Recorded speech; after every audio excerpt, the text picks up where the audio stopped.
Kita ke topik pertama.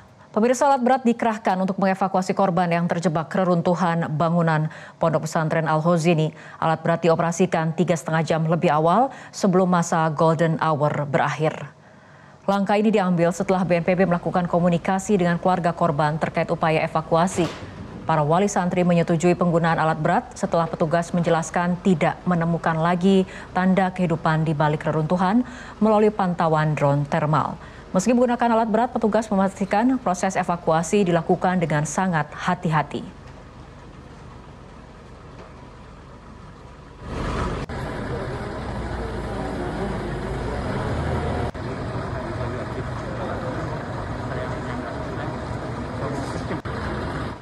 Tim SAR gabungan harus membuat galian sempit dan merayap hingga 3 jam di bawah beton untuk mengevakuasi para santri yang terjebak reruntuhan bangunan di Pondok Pesantren Al-Hozini, Kabupaten Sidoarjo. Proses itu membuahkan hasil dengan ditemukannya 7 korban pada Rabu malam.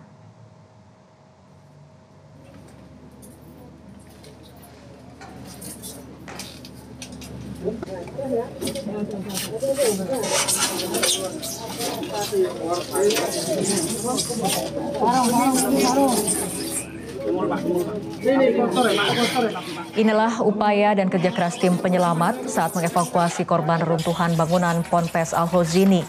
Metode yang digunakan untuk menjangkau korban sangat menantang. Tim penyelamat harus menggali dasar bangunan dari titik masuk menuju lokasi keberadaan korban.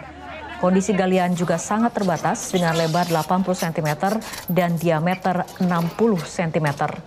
Dari 7 korban yang dievakuasi oleh tim SAR gabungan, 2 diantaranya dalam kondisi meninggal dunia. Adapun korban selamat adalah Haikal, Wahyudi, Al-Fatih, Taufan Saputra, dan Saiful Rozi.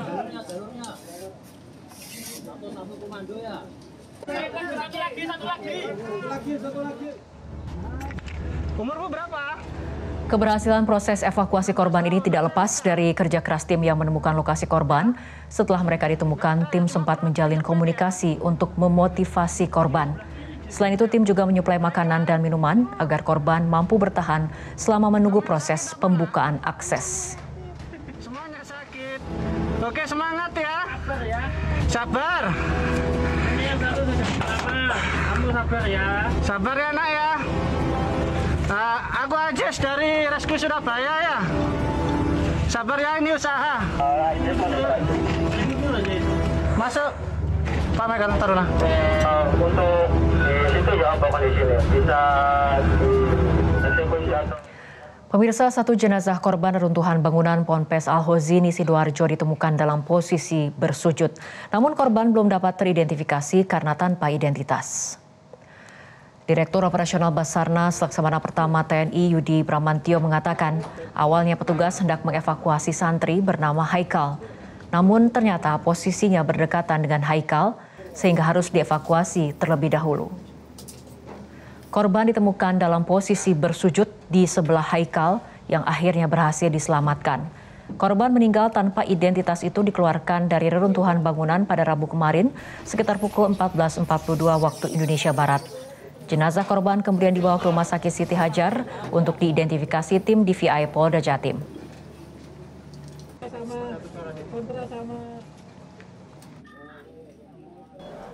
Meninggal. Sujud itu kan yang tadi pagi. Yang pagi itu meninggal. Ya. Itu kondisi meninggal. Hitam. Betul. Ya, sebelahnya AK itu. Kita kan tadinya mau ngambil itu karena tidak mau langsung ke AK karena tidak bisa harus lewat situ. Akhirnya kita tarik yang Petugas SAR gabungan berhasil mengevakuasi 5 orang korban selamat, di antaranya Saiful Rozi, Abdillah, dan Al-Fatih Cakrabuana. Rozi bertahan hidup tanpa makan dan minum selama 3 hari, sementara Al-Fatih mengaku tertidur selama 3 hari dan terbangun saat dievakuasi oleh tim SAR.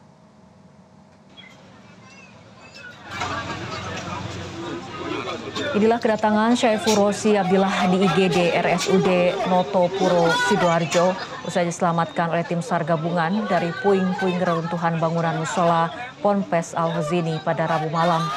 Rozi datang dalam keadaan lemas karena mengalami luka parah pada kaki sebelah kiri.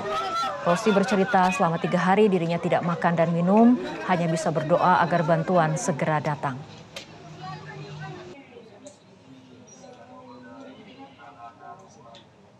Terus? Nangis saya Pak. Sis, tunggu bantuan. Habis ini ada bantuan. Itu posisi minggir, miring semua ya? Miring ini. Tunggu bantuan. Ayo geratak, dorong. Gak bisa, beton kayaknya. Gak kuat. Karena pas ada orang. Apakah ada orang? Sini Pak, bantuin Pak. Gitu anak. Pas kalau anak punya ide, mau minta tolong bareng-bareng. Pakai apa? 1, 2, 3. Pak, tolong Pak. Gak denger kan? Pak, tolong Pak. Pas gak lama denger, ya habisin bentar. Itu ada. Masih di bawah Bego. Kata yang datang Pak, udah 3 hari datang. Baru yang ketiga, yang jam 12 malam itu ada orang kampung yang bantu nyariin. Misalnya itu akhirnya kaki keluar, sama nahan sakit ya, kaki keluar. Ini ada. Pak, teman saya Pak. Saya keluar, saya masih nunjuk teman. Pak, teman saya Pak. Iya kamu minggir dulu, teman saya dulu Pak. Iya, baru saya langsung dilarikan ke sini. Sementara Al-Fatih Cakrabuana bercerita tidak merasakan haus maupun lapar karena setelah kejadian dirinya tertidur selama 3 hari. Al-Fatih selamat tanpa luka yang serius karena tubuhnya tertimbun pasir mulai dari kaki hingga ke dada dan bagian wajahnya tertutup oleh atap seng. Sehingga bagian tubuhnya terlindungi dari material yang jatuh dari atas.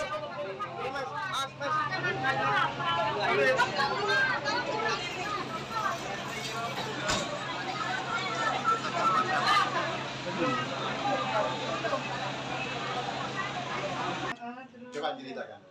Dek, waktu itu adik ketiduran. Di mana itu, Dek? Di musola.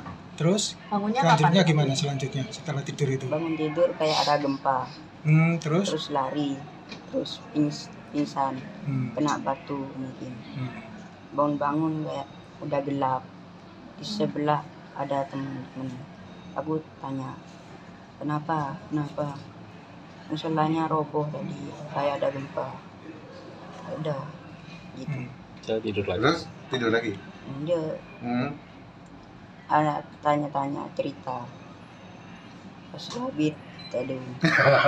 Selama 3 hari itu kamu ada yang ngasih minum atau gimana? Gak tahu. Tapi di mimpiku aku minum lewat kayak selang-selang. Tapi enggak ya, di nyatanya enggak. Itu hanya mimpi tapi ya? Ya mimpi tapi kayak asli minumnya rasanya. Pemirsa, Haikal Shalendra selamat dari tragedi ambruknya musola Ponpes Al-Hozini Sidoarjo. Meski demikian, Haikal mengalami kerusakan pada otot kaki. Upaya penyelamatan Haikal dan santri lainnya menjadi detik-detik yang amat menentukan.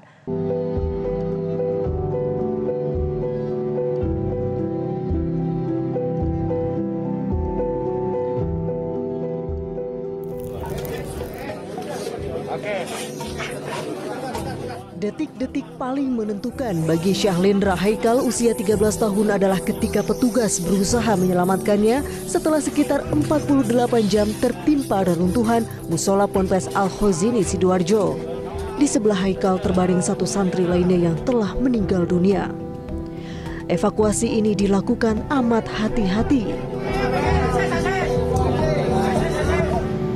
Haikal dan belasan santri lainnya kini dirawat di Rumah Sakit Notopuro Sidoarjo. Namun kenyataan pahit masih meliputi Haikal dan keluarganya sebab Haikal didiagnosa mengalami kerusakan pada otot kaki. Meski demikian, ayah Haikal Abdul Hawi bersyukur anaknya bisa selamat.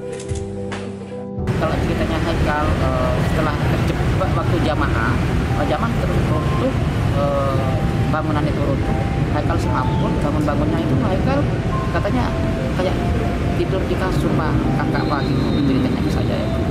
Akhirnya setelah bangun ada yang ngasih minum, anak kecil katanya, dikira adiknya yang ngasih. Ya biasa, minum kayak biasa. Setelah sadar, sholat juga juga sholat anaknya. Bahasa apa namanya? Medisnya kan nekrosis, angel diartikan. Tapi semoga lah walaupun dilakukan suatu tindakan operasi, kita sudah punya firman dan bahan kemana. Nanti saya ke sana pas kebetulan juga firman lagi di situ ke anak-anak. Ketika menjenguk Haikal, Menteri Sosial Saifullah Yusuf mengatakan Haikal bisa berkomunikasi dengan baik. Mudah-mudahan sehat, semangat ya. Jadi kondisi Haikal gimana Gus pas disamperin? Ya, kondisinya ternyata baik sekali ya. Saya luar biasa ini. Jadi Haikal ini terakhir yang saya saksikan sendiri sama Pak Wagub ya. Dia udah 24 jam bertahan di sana, komunikasi dengan baik dengan para petugas, dan kemudian memang kesulitannya cukup tinggi ya sampai pada titik Haikal berada itu. Tim Liputan Metro TV. Jelajahi cara baru mendapatkan informasi. Download Metro TV Extend sekarang.